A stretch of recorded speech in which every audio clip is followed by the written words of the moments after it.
Hello, good evening, नमस्कार। कैसे हैं मित्रों? आप सबको हमारे चैनल विवेकानंद विद्यापीठ में स्वागत है। आज हम लोग कंपटीशन एग्जाम से रिलेटेड एक बहुत आसान टॉपिक लेकर के आए हैं। आप इसके बेसिक ज्ञान को ले लेंगे तो आपको जितने भी इससे रिलेटेड क्वेश्चंस हैं वो सारे क्वेश्चन बिल्कुल आसान से बनेंगे।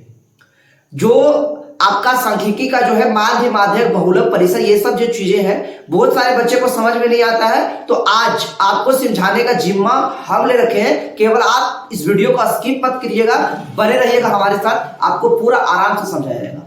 उसके बाद इसके अगले पार्ट में किस टाइप का आपका हार्ड इसका क्वेश्चन आता है, उस क्वेश्चन को हम लोग बहुत कम समय में बनाने की कोशिश करेंगे। तो चलिए देखते हैं ये क्वेश्चन को कैसे बनाना है।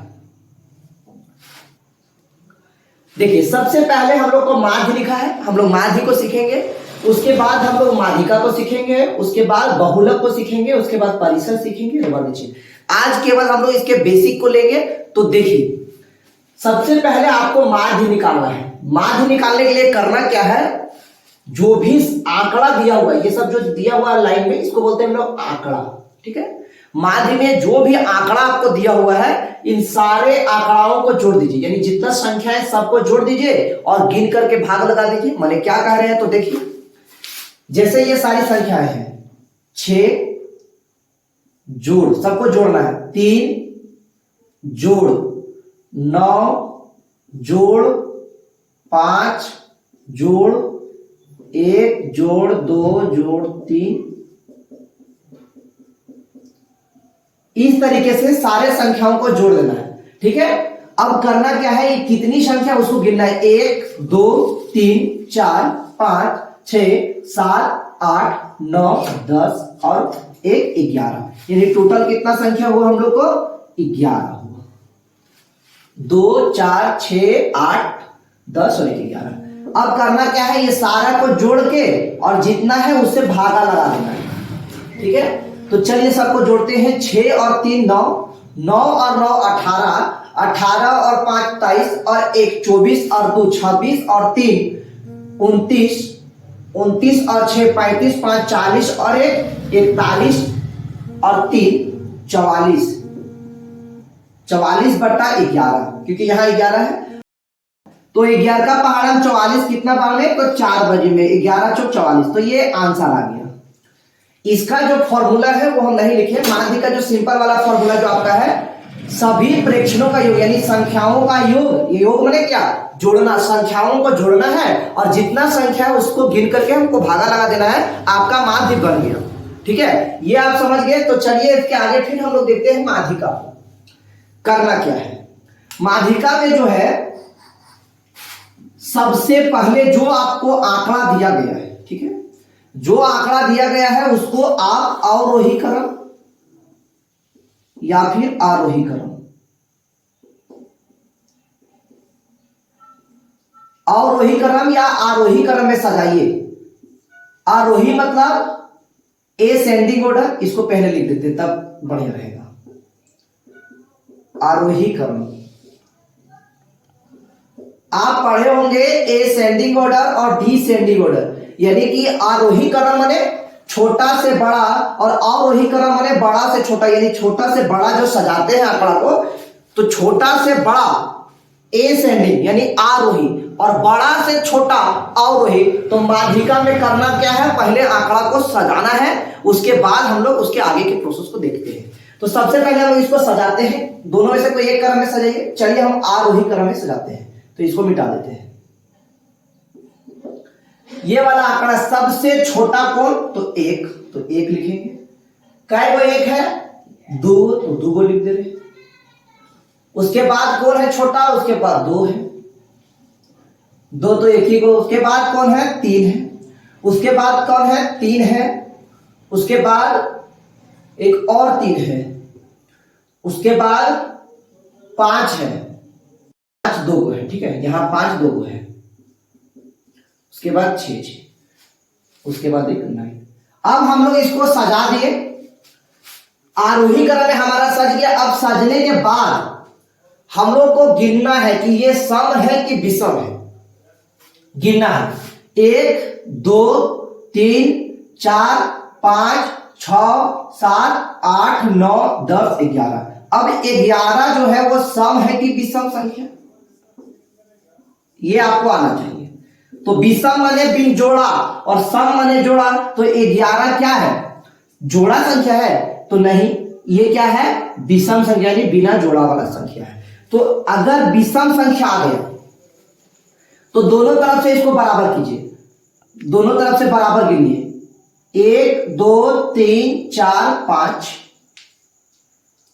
1 2 3 4 5। देखिए इधर से 5 गिनिए और इधर से 5 गिनिए, यानी 5 5 10, बीच में 1 बच गया, यानी इधर एक विषम रहेगा तो ये आपका एक ही बार में निकल जाएगा बीच वाला। तो बीच वाला जो है वो माध्यिका कहलाता है। तो 5 को इधर से गिन दिए और 5 से इधर गिन दिए, बीच में बच गया 1 और 3, तो यानी हमारा माध्यिका क्या आ गया, 3, माध्यिका बराबर 3। सपोज एग्जांपल हम लोग और ले लेते हैं, अगर ये 10 होता तो, अगर ये 9 हमारा नहीं होता तो देखिए इसको कैसे बनाएंगे। टोटल कितना हो गया, 10। अब इसको दोनों तरफ बराबर पार्ट में बांटना है, तो 1 2 3 4, 1 2 3 4। अगर एक इसको बढ़ाते तो एक तरफ 5 हो जाएगा और इधर 5, तो बीच में कुछ बचबे नहीं करेगा। अगर हम लोग 10 को 5 को बांटेंगे बीच में कुछ बचेगा नहीं, बीच में आपका कुछ बचना चाहिए, ये ख्याल आपको रखना है। तो 4 इधर बांट दिए, 4 इधर बांट दिए, बीच में 2 को बच गया, क्योंकि सम था इसलिए। जब विषम रहेगा तो 1 बचेगा आपका, और जब सम रहेगा तो 2 को बचेगा। करना क्या है, ये दोनों को जोड़िए, 3 और 3 को जोड़िए तो कितना हो गया, 6, और 2 से भागा लगा दीजिए, यानी 2 को बीच वाला जो बचल है उसको जोड़ करके 2 से भागा लगा दीजिए, यानी 3, तो माध्यिका 3 आया। इस तरीके से हम लोग माध्यिका निकालते हैं। अगर सम रहेगा तो अभी जो बताए तो सम रहेगा तो दोनों तरफ से बराबर बांट दीजिए, 2 को जो बीच में बचेगा उसको जोड़ करके 2 से भागा लगा दीजिए। सब में 2 से भागा लगाना है, आपका आंसर आ जाएगा। अगर विषम रहेगा तो दोनों तरफ से बराबर कीजिए, बीच में आपका 1 बचेगा, वही माध्यिका आपका हो गया। तो चलिए अब इसके आगे हम लोग इसको देखते हैं, बहुलक। बहुलक किसको कहते हैं? बहुलक में भी सजाना है तो सजाइए, तो सजा देते हैं। इसको भी इसी क्रम में सजाना है, आरोही क्रम या आरोही क्रम में सजाइए। अब जिसकी बारंबारता सबसे अधिक होती है, यानी जो बार बार आता है, जो बार बार संख्या रिपीट होता है, उसको हम लोग कहते हैं बहुलक। जैसे ये आंकड़ा में हम लोग देखिए सबसे ज्यादा बार कौन आया है, तो 1 2 बजे आया है, यानी आंकड़ा में एक केवल के को है तो 2 को, 2 कितना है, 1 को, 3 को 5, यानी 3 कितना है, 3 को, 5 है 2 को, 6 है 2 को, 9 है 1 को, यानी सबसे ज्यादा कौन है तो 3। तो यहां बहुलक क्या हो गया हम लोग का, बहुलक जो हो गया वो 3 हो गया। ऐसा नहीं कि 3 बजे आया सो 3 लिखे, यानी सबसे ज्यादा बार कौन आया है तो 3 आया तो 3। अगर यहां पर लिख देते 1 यानी 2 बार और 2 बार 4 बजे 1, तो यहां लिखते बहुलक 1। ऐसा नहीं 4 बजे आया तो 4, जो सबसे ज्यादा बार आएगा वही संख्या बहुलक होता है, कितना बार आया वो नहीं लिखना है, ठीक है। तो ये 3 जो है जो ज्यादा बार आया इसलिए बहुलक 3। ऐसा नहीं 3 बार था इसलिए 3 लिखे, जितना बार आया वो लिखे, यानी कि कौन संख्या आया कितना बार, तो 3 आया है सबसे ज्यादा बार, तो बहुलक हमारा 3 हो गया। चलिए अब परिसर हम देखते हैं, ठीक है। परिसर जो होता है आंकड़ा में सबसे बड़ी संख्या, यानी इसमें जो सबसे बड़ा आपको दिखता है उस संख्या को पकड़ लीजिए, यानी सबसे बड़ा कौन है ये आंकड़ा में, तो सबसे बड़ा है 9। परिसर बना रहे हो, सबसे बड़ा 9, तो 9 को पकड़ लीजिए, घटाइए सबसे छोटा, तो सबसे छोटा कौन, तो सबसे छोटा ये आंकड़ा 1 है तो 1।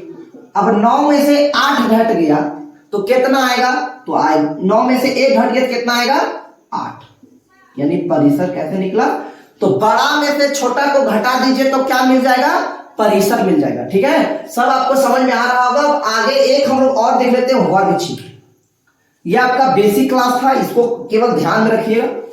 वर्ग चिन्ह जो है इसको कैसे लिखाना है, यानी छोटा a प्लस b बटा 2, यानी पहले जो छोट संख्या 100 और बड़ संख्या 100, यहाँ a b लिख दिए, यानी छोटा पहले लिखिए और बड़का बाद में और 2 से भागा लगा दीजिए, आपका बन गया वर्ग चिन्ह। तो इसमें सबसे बड़ा छोट कोण तो 1 जोड़, सबसे बड़ा कोण तो 9, बटा में कितना लिख रहे बोले 2। ये सूत्र है, पर इस वर्ग चिन्ह का एक सूत्र है चिन्ह। चिन्ह थोड़ा देख लीजिएगा, हा के नीचे हलंत हो गई, खास वर्तनी में आता है। तो पहले छोटी संख्या 1 फिर बड़ी संख्या 9/2, यानी छोटी संख्या और बड़ी संख्या को जोड़ दीजिए आंकड़ा वाला और 2 से भागा लगा दीजिए तो क्या मिलेगा, वर्ग चिन्ह मिलेगा। तो 9 और 1 जोड़ेंगे तो 10 होगा, बटा में 2 काटेंगे तो 5। तो ये हम लोग का वर्ग चिन्ह का आंसर आ गया। इस तरीके से इस वीडियो को आप 2-3 बार देख लीजिएगा, समझ लीजिएगा, बिल्कुल आसान है। अगर आपको कहीं समझ में नहीं आता है, कहीं भी आपको दिक्कत है तो आप कमेंट बॉक्स में कमेंट कीजिएगा, आपकी मदद करने की कोशिश करेंगे। जिस प्रकार बन पाएगा हम मदद करने की कोशिश करेंगे और आपकी मदद करेंगे। तो चलिए फिर हम लोग अगले वीडियो में मिलेंगे।